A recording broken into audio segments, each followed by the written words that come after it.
Noninkables. Okay, here we go. So this is round 9. So we're both 8-1. I think I think it's pronounced Josh Holt. I think I remember hearing somebody say that. If I'm getting this wrong, Josh, I'm so I've sorry. been saying Paultre. Yeah, that's what I You're said before fancy. too. At any rate, it's Josh. DLC winner of season 1, the very first DLC. So he is sort of known to have like these really spicy decks. And turns out this time he's on green yellow Circle of Dogs. And this is the first time I've ever played against this deck. So it is quite the ride. Of course, I'm on Blue Steel. The list will probably be posted in the description for you guys to check Yeah. out. Cool. So I guess we'll just go play by play because since I'm flying blind here, I'm just sort of following like the typical mulligan strategy where I'm really trying to find, like any one drop into 2-drop ramp and Pleakley into 6-drop, 7-drop, start like playing Beyond the Horizon type things. And my initial thought here is that, oh, it's dogs, but then I saw Clarabelle and I was like, oh, something's weird. And I was started to get the idea that, oh, he might be like on Circle of Life. And my brain didn't process everything fast enough in this game because I will eventually get caught off guard. But we can sort of catch up to that as it happens. Looks, man, the cards are hard to Your tell what cards they are are. so shiny because we were trying to take a picture from far away and then just zoom in, and we couldn't tell any of the cards because they were too shiny. Well, those are your cards, so thanks to you. That's true. I can't blame Uh, you for that. Shout out to the people on stream. There was like a bunch of people who are like, "Oh my god, that's my rent. That's my rent going to the Yeah, they're Discord." like, I need sunglasses to watch this game. This was like such a cool match in a lot of different ways, between it being like interesting color combinations to also like being having fully blinged out decks on both sides. So it looks like I have Smash. I have a 1-drop, so I guess my plan here is to go Mulan into Pleakley, and I remember very vividly at this point. Yeah, cool. He checks me out. I have no strength. I remember at this exact moment that I was regretting not playing Mulan that turn. And I did end up screwing that up because having the Mulan on board lets me tag this lady to for eventual Tinkerbell. So that was something that I was not super happy about. Instead here I have to pleat, and it still turns stops her, but she would have actually just died, and so that's worse. Ultimately in this game, I think it doesn't matter. The lady isn't what makes the difference in this game, but it could have. The double the double Ursula. Turns out I think this is like the only play that he probably really had, but hitting second Ursula and taking the strength that I just put in my hand was pretty painful.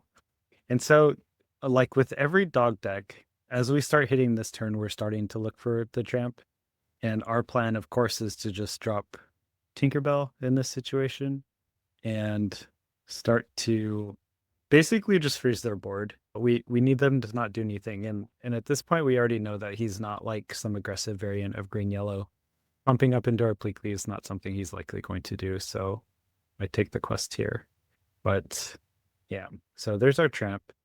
And this is where I make the first misplay of the game, of the match. And it's something I should have at this moment, like you see the Stitch, you see the Clarabelle, and you like know for sure that this is Circle of Dogs. He took his cards pretty fast and he discarded 2 ginormo things. I top deck Beyond the Horizon.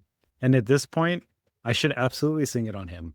I should target both of us because he just picked the cards that he wanted to pick. And this likely ends up costing me the game.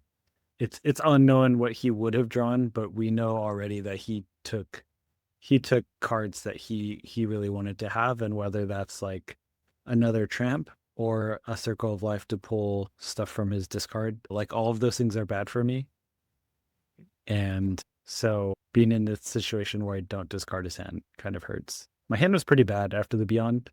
I think I end up taking a dock off of this, and I'm just Yeah. going wider and wider. Yeah, it's not great. I could have passed and played the Arthur next turn, but my Tinkerbell was already exerted, so I figured Tinkerbell was probably gonna die, and my Arthur would not have a great target. So I decided to opt to just play the dock and get my board wider.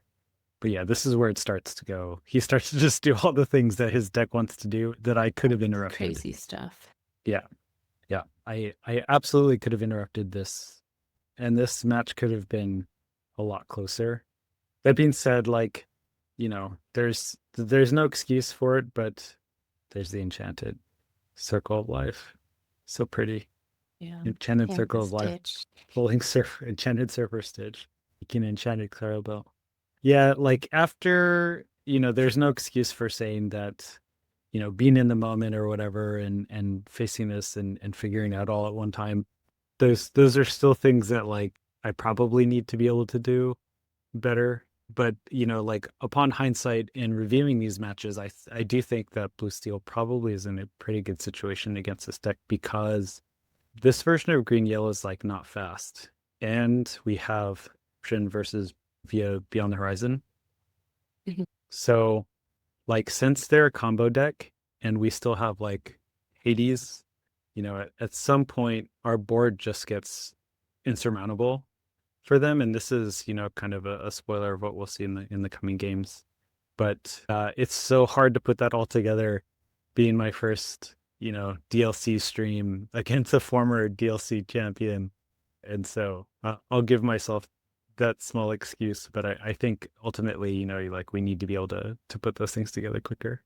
Cool. So he just went crazy doing the Surfer Stitch thing, drawing a bunch of cards, taking out the Tinkerbell. Surprisingly, we're in actually kind of okay shape because, like I said, the amount of things that he ends up having to trade I mean, he basically has straight his whole board to deal with the Tinkerbell, and the Snomari ends up being a giant, so she should be able to deal with, the Server Stitch turning. I don't know how many cards I might discard, but I mean, I think according to Katie, when she was casting, it was infinity. So Infinity. Namari's always infinity. Yeah. This is the turn.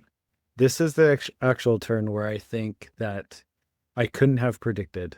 Where I should have sang the Beyond the Horizon and dumped his hand and stopped like Circle of Life and these sorts of things. This coming turn was one that I couldn't have predicted because he plays the Spices card in the deck, which is that Scar, which is he's a 4-cost uninkable green card. He's a 4/2 with ward, and every time one of your characters challenges a damaged character, you draw a card. And so he draws 2 cards in this, or right here, and he's suddenly like 6 cards in hand. Yeah. I lose my board where I was okay with losing my board before, but I'm not okay losing my board and letting him draw 2 cards. So Yeah. that was pretty painful. And it's something in the future games like I'll play around a lot. But in this one, between not singing Beyond the Horizon on him and taking those Scar trades, at this point I'm pretty far behind. Luckily, we still have like Tinkerbells that can kind of freeze his board, but if he eventually goes wide at some point, it starts to get kind of tough. And he has literally like 6 cards in hand right now, I think. Yeah. So many cards. I have Tinkerbell. I don't know what the other card is. It might be Vincenzo. I think I'm deciding on what to discard here, but I don't know what the because you second drew a card card is. for Namari. Oh, Strength, which makes a lot of sense to discard.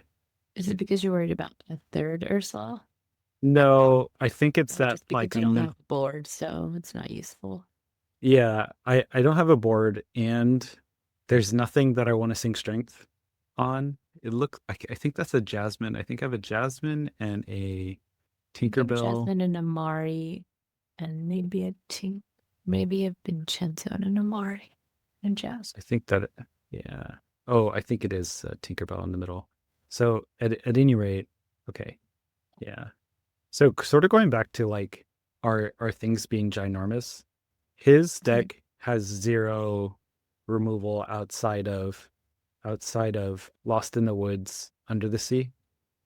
And so our things are kind of immortal in terms of like how he's going to trade into us. And I think that's, like Tramp 2 with a wide board, or, I mean, really, that's it. Most of his things are so tiny. So we generally are like not going to need to worry about those sorts of things. But, as the game goes on, if he continues to have a lot of cards like this, it's still hard for him to keep up. Eventually he should be able to just outvalue me via going wide. But, as we can see, like our lore is still 1. It's not like he's done almost no questing. And it was probably around this point in this game that I realized that as long as I'm semi keeping up and he doesn't sing Lost in the Woods, Under the Sea, and Namari is completely immune to that, which is nice. There's like my 3rd strength in this game.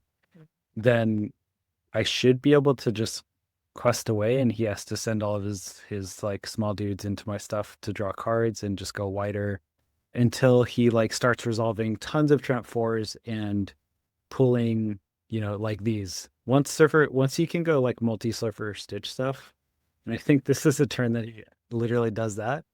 Yeah, I think Yeah, he I gets think 2 Surfer Stitches here. Mm-hmm. Like this sort of stuff is where he can completely start rolling the game, but it requires him to have like a ton of cards. And he only had a ton of cards this game because of the Scar. And so, like, these were all the things that I was thinking about as I was losing this game. That, okay, in the next 2 games, I really, really can't afford to let him draw a bunch of cards with Scar. If he sets up Tramp, like drop stuff in his discard and sync Circle of Life, that's something that I can't really prevent. So that's what I'm gonna not worry about, because that's just something that the deck is going to do. Yeah, this was super sad. I had a Hades in hand already. Namari dumped another one. And here I felt like I still maybe had a little bit of hope, since this Namari is immortal, sort of. But yeah, I think I make some trades here. Tinkerbell to, take out Lady. On second pass here, I think I'm not supposed to hit this Ursula with Namari. Just leave Namaria. Yeah, leave Namari up because it can take out the Stitch, and this gave him the trade with Scar. So this was another misplay. Yeah, because there's not a lot of stuff in the deck otherwise take out the Stitch besides like Hades. Just to run away. Yeah. So this first game was like a lot of like stumbling through the matchup and making silly mistakes. Yeah, oh my God, it's the 3rd one. See, it's so many. I mean, he has his hand can't hold as many cards as he has. Yeah, I think for sure this is the point where like I don't have another Hades in hand and I know this game is over. Those Stitches are just gonna go nuts, and he gets to go super wide because with all of the cards in his hand at some point. I think I've already been through 2 Tinkerbells as well. Oh, Tipo. Tipo. Yeah. Like a champ. If I don't scoop it up, I'm pretty sure I'm basically scooping it here. But yeah, I mean, this was the learning game. On the day, I think I got bamboozled twice, and this was the second time. The first game was Brock from SoCal, and he got me with Blue Green Kaiser. Yeah. I have Tipo Pleek, and I think I decided to play the Tipo so that I can trade into that Surfer Stitch, which is a totally losing play, but I can't do anything else in this scenario. The only other option would be like to Tipo and then play Bleakly on Tipo. Yeah, and I decided to keep Bleakly in hand because for Mulan and Namari. Yeah. But that's all like being on hopes and dreams. Yeah, because from this point he goes so wide and I don't have anything to do. Yeah. I think I start looking at his deck. It's at this point that I started to look at his deck. He still has a ton of cards, unfortunately, but I was starting to think like if his deck got small enough that maybe I could like sing Beyond the Horizon, play Beyond the Horizon, and get him closer to milling. But he has way too many cards still. It'd be relying on him playing like another Tramp. So something that I've talked about in like coaching and discussing with some other people is it's funny that I'm about to say this because I didn't listen to myself earlier, but whenever like green yellow uses Tramp, he does do Tramp again. This is when I start thinking about it. That's 7 cards, 6 cards. But whenever green yellow plays Tramp, you can like know the cards that are the most important to them, and if you So like in the aggressive version, we know that those cards are like Unequable Lady, another Tramp, and like the Under the Sea combo. He sinks under the sea and we scoop it up. And by looking through their discard after they play Tramp, you can sort of by process of elimination determine what it is that they took.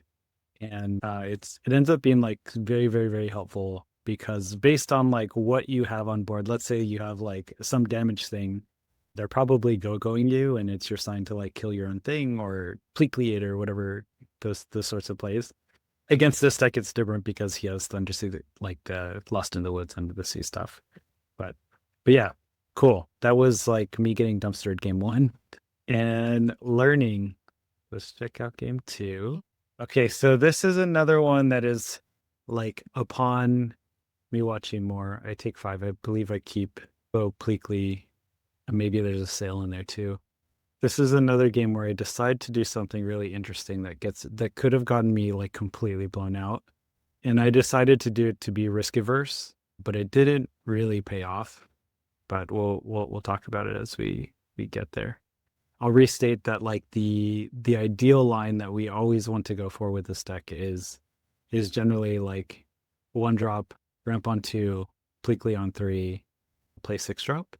And our alternate line is Jasmine on 1, shift on 2, play Pleakley on the Jasmine. Very rarely do we actually want to go Jasmine on 1, shift on 2, or sorry, 1 drop, ramp on 2, and then play Jasmine on 3. That is something we typically never do. And for some reason in this game, I decided that that's what I wanted to do. Yeah, I have 2 T-Pos, a Pleakley, and a Jasmine 4. In my mind, I thought, and I even have straight to Tinkerbell here, so it actually makes no sense that I did this. I decided to keep my hand size bigger. Yeah, so I inked the Pleakley. I could have gone T-Po, Pleakley, Tinkerbell with no problem. Yeah, what I were worried about there was like I was going to run out of cards. Oh, I have to play T-Po anyways. Goodness. You have another Pleakley, I think. Yeah, and I just inked up Beyond. Oh, I inked the Beyond because of Ursula too. Yes, this makes sense.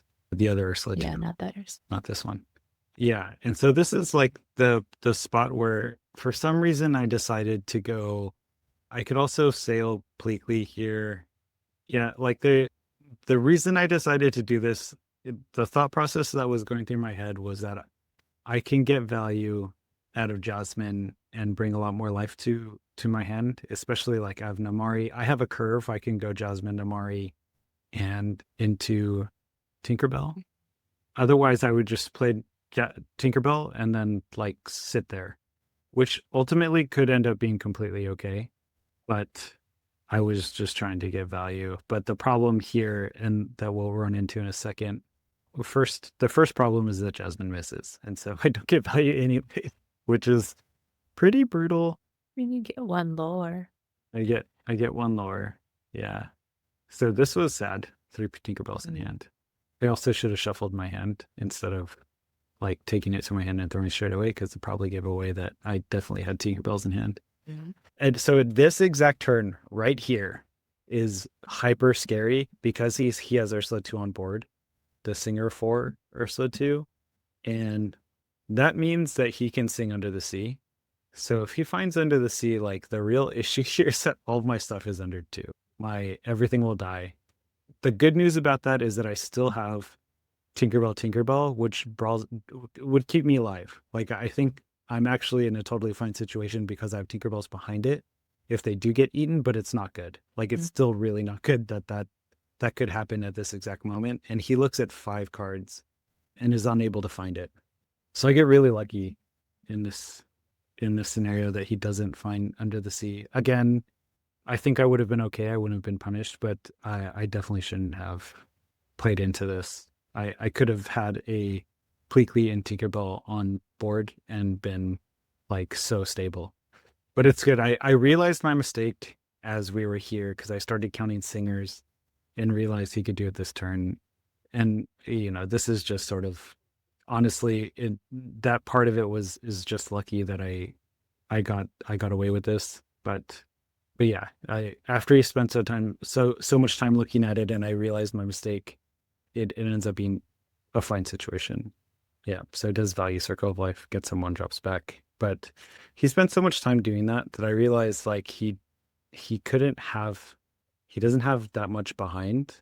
He's singing Circle of Life to get this lady, so we know that he kept Circle of Life. He took back ink.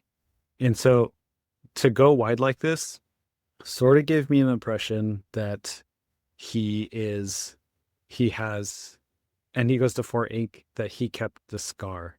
And so this is like one of the weirdest parts of this game where his board is hyper wide. I can clear a bunch of things and have like really, really efficient trades. But I run the risk of like letting him draw 100 cards again. And that was the lesson that I absolutely learned in the first game. And so this is like a moment that I'm proud of because I actually played around Scar. Sometime during this turn, I asked him, I don't remember, is the Scar a 4 cost or a 5 cost? And he told me it's a 4 cost. I looked at his ink and I was like, okay, you probably have Scar in hand. I need to play around it. And so I'm pretty sure I end up playing Tinkerbell here and trading away the Tipo so it dies. The ink decision was not what I was pondering this entire time, just for viewers to know. So much I was thinking so much about if the other thing that he could have is combo, Under the Sea combo, and then I'm stuck. And so I was just trying to figure out where I was going to go from here if that was to happen. And that if I should, for some reason, sorry, I guess the inking was part of it, but if I should hold on to visions to try to snipe off anything, ultimately, like Tinkerbell is just a way better play in every way, but I had to just go through the different possibilities before I rolled them out. Yeah, and again, I'm pondering whether or not I'm supposed to turn and kill stuff or play around Scar. And thankfully, I played around Scar because that could have been the difference between a win or a loss in this game. Yeah, I feel like this turn it's really hard not to attack his stuff. His board is wide. Yeah. It's scary. Yeah, because we can kill the Singer 4 and the Lady 1, which always threatens a lot of lore. But again, the other realization I had from game 1 was of course that like he's not questing very fast and he needs to resolve something really big. And this turn guaranteed, like I knew for a fact after this turn that he had Scar in hand. I played around to be cautious, but I knew for a fact at that point that he didn't have it. So I pass again, playing around Scar. And this is like a really, really awkward state of the game because I don't want to give up Tinkerbell. I could turn Tinkerbell and he would lose a lot of his board trading into it. But I like run the risk of combo if he trades in like the Ursula 2 that rips a song, and then like Bobby and a lady, and then he holds on to the ability to still play Under the Sea plus Lost in the Woods. And so that's like the main thing at this point of the board that I'm really playing around. I run into another issue here, I think, and I take a risk. I remember what this card is, and I didn't see it on camera. Yeah. So I take a big risk here, knowing that I have seen one Vincenzo. I don't want to see a Tipo, but a Pleakley or a Doc or a Tinkerbell are all really good in this situation. I'm opening the board, but the Pleakley lets me stall another turn, like ink a card, put another big body on board and just move on. Where like another Tinkerbell clear some stuff off the board. I don't have to worry as much about Scar. And then I have another Tinkerbell to clap back. The Vincenzo takes something off the board that also like reduces his Scar. It could take off a Singer, so I don't have to worry about them to the Z combo as much. And I'd be able to start questing away. But the Pleakley line is what we ended up getting. So we're still in the situation where he has Scar in hand, and we're stalling. He's stalling, I'm stalling. Yeah, Clairball won. Cool. So we're doing the right thing. The judge had asked me before to make sure that I clarify all of my Nomori triggers, and so I made sure that I was doing that. It's like a Mulan and Smash. Yeah. Yeah, and I think the easy start to this turn is to Mulan and look for something bigger and better. Vincenzo or I'm still Hades. Yeah. The really painful thing about this matchup is that like I Vincenzo's not the card that I want. I really want to see Hades in this matchup because Vincenzo gets under the seed, and I dodged it this far. But this whole match, this one in particular, was sort of at this point. It's I finally reached the critical mass sort of where under the sea is now clearing two Vincenzos, and so I sort of got to get value off of it before he possibly just eats it. Oh, we're still past that turn. Yeah. You choose which one to Vincenzo. Is it just the biggest singer that you can clear? This one was the biggest singer. It was also the biggest. So I chose like the in between, which was the Lady 3 is a singer plus a quest for 2 instead of the Ursula. The other target that I was thinking about was the Ursula singer 4. But at this point, like I'm never stopping him from singing until I get the trap off board. That's like the only thing that actually makes a big difference in that way. So yeah, it was the one that lures for more and also sings well. But at this point, he gives me the bait. And like you kind of can't pass it. I have another Tinkerbell in hand. So the Tinkerbell helps me clear off. Is it Tinkerbell? No, I think you drew Beyond.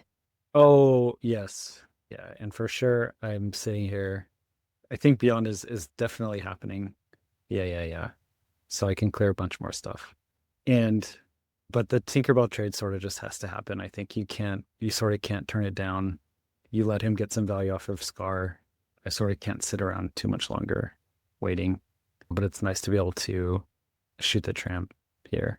It was a big deal. And I think that was the other determining factor behind swinging is that now his way to run stuff in and sing Under the Sea gets significantly worse because he doesn't have too much left in terms of singers, and a lot of my board survives unless he finds the exact combo, and then it's hard for him to actually play the combo.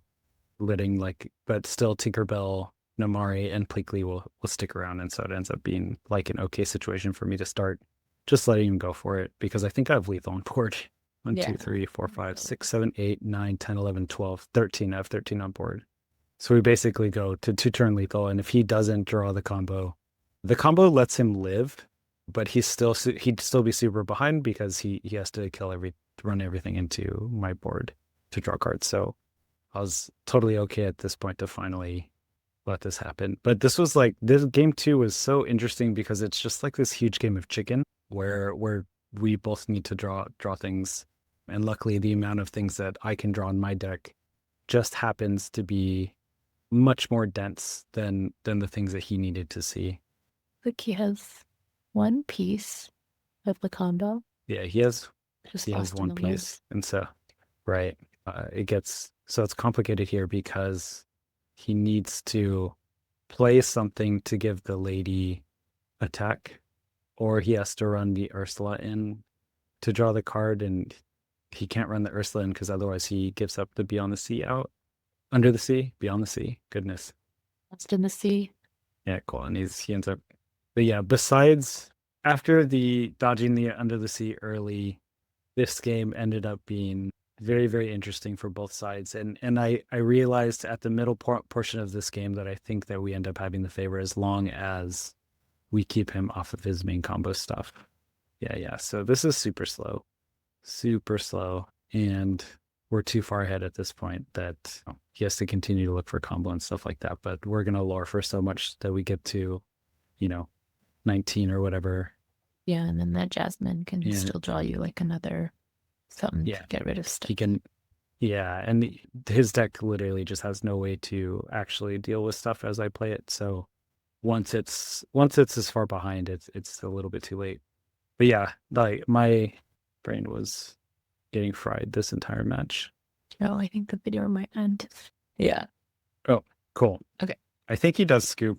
I get to 19. I think so. 2, 3, 6, 7, 8, 9, 10, 11. Yeah, I get to 19. And so from there, I'm pretty sure. That.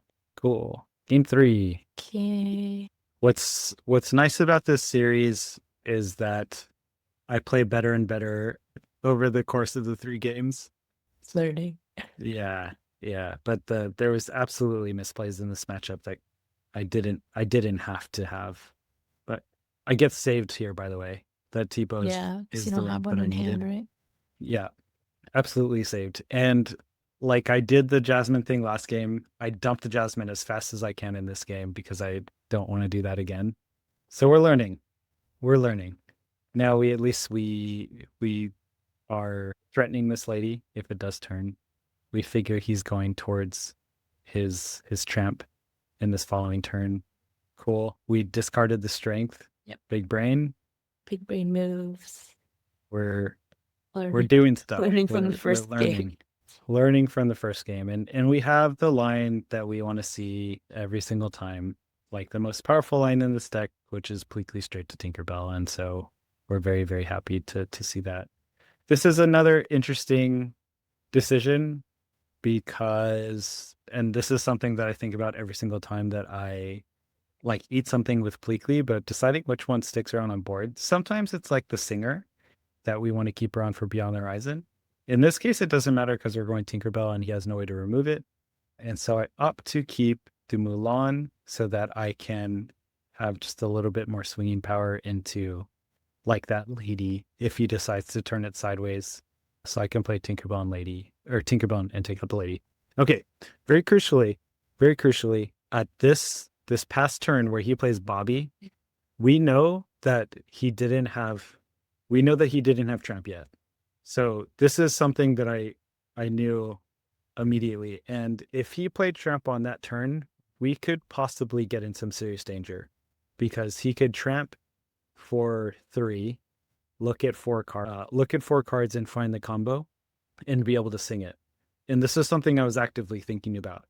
But because he played Bobby, I figured, okay, he doesn't have it in hand, he's looking for it. And lo and behold, he found it and he plays it. And he gets to look at 5 cards.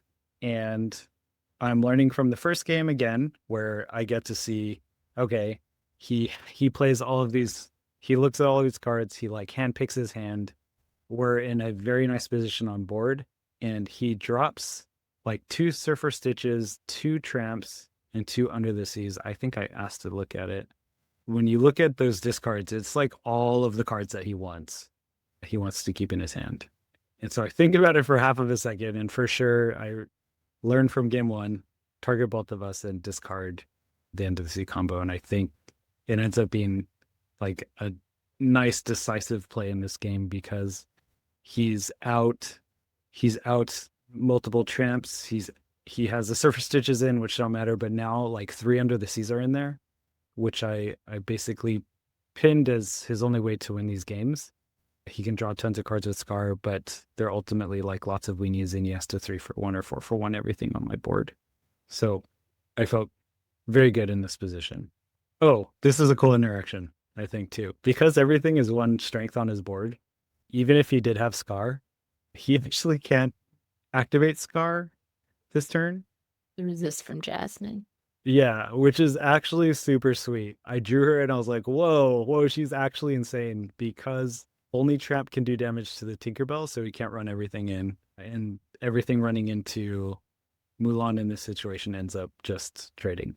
So it was a very, very, I don't think he had the Scar, but it ended up being a really, really cool little optimization on this turn that, you know, in a world that he did have Scar would have made a huge difference. Mm-hmm.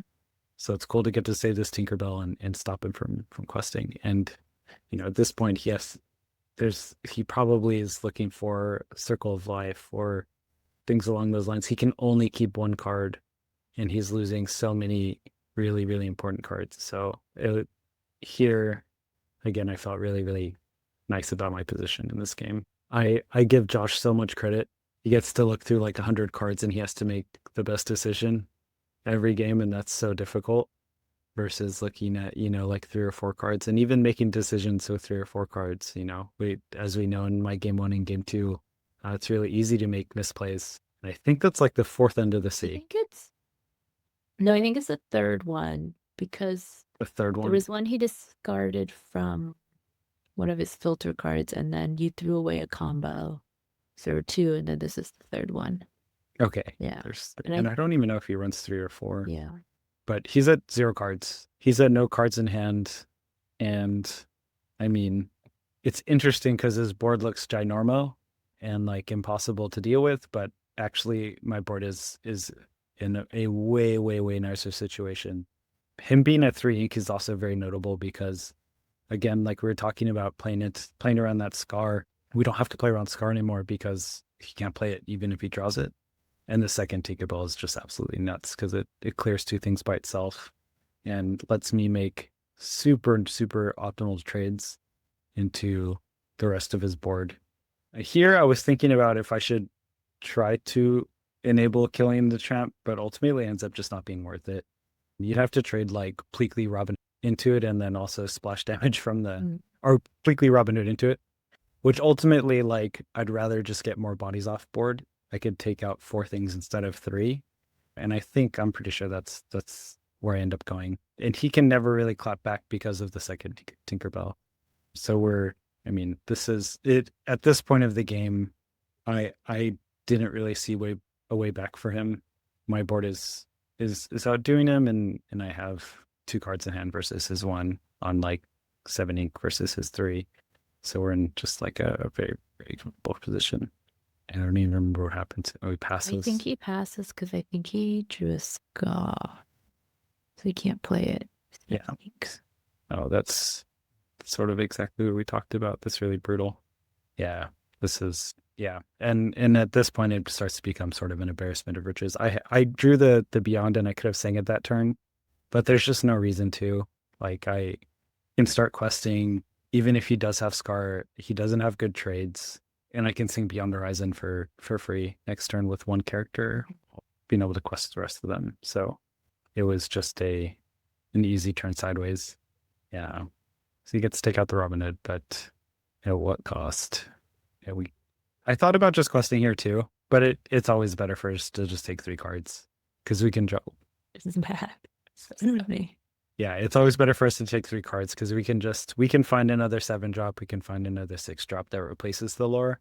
That's exactly what ends up happening. We replace the lore by adding 3 lore to the board anyway, and we still get to just take this out in quest, and I think for me it's pretty much lights out. But yeah, this was a mind churner to get this on stream at a DLC when we're both, 8-1 at this point, and every game matters. Going into day 2, we both came in 7-1, so it's basically win 3 to top cut. You have to win 3 and you can lose 1 or draw 1. So of course, like at this point, every loss is tough. But yeah, besides misplays, this ends up being one of the coolest matchups to play in real time to try to puzzle together. Didn't do it perfectly, but I'm pretty happy with the outcome, of course. Yeah, I mean, it was good. It made Liam cry.